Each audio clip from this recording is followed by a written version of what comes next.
Isa na namang klase ng gulay ang hinarvest ko sa garden at ating lulutuin.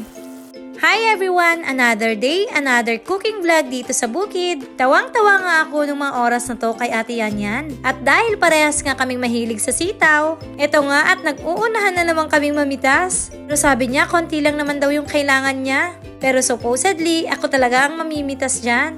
Okay, magha-harvest ng string beans bago ako magsisi at maunahan ng kilala ko. So, ito na guys. Alam nyo to, 4 na puno lang. Pero grabe siya oh. Kasi itong dalawang to binhi na, hindi ko rin kukunin. Hangkot alaen, maasin. Binhi na para, and this one too, binhi na yan. Actually, naunahan na ako ng isa. Nakakuha ilang piraso? 4. So ito ngayon, pang adobo. Kasi lalagyan ko lang siya ng oyster sauce. Gustong gusto to ng mga bata guys. Come here. Meron pa siya dito. Oh, look. Diba? Sangka pa. Fresh na fresh. Ganito talaga gulay. Whitey. I mean, pusyaw talaga siya. Hindi siya yung green type na variety.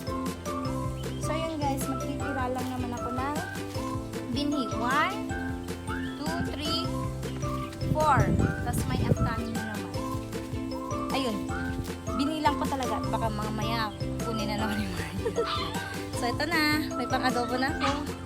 Yun lang. Bye! At ito na nga yung pinagmamalaki kong sitaw na bagong pitas. Lulutuin ko ngang adobo na pambaon ng mga bata. Nagprito nga lang pala ako ng 2 piraso ng chicken. Ito kasi yung isasahog ko sa lulutuin kong adobo. Pag ganitong may naha-harvest nga ako na gulay sa garden, mas gusto ko talagang niluluto kaagad. At least fresh na fresh pa talaga siya at medyo manamis-namis. Pagkatapos kong magprito ng chicken, dito na rin ako nagisa ng sibuyas at bawang. Hinintay ko nga lang kasi talaga yung chicken na masangkot siya para mag-brown at hindi siya mukhang fresh.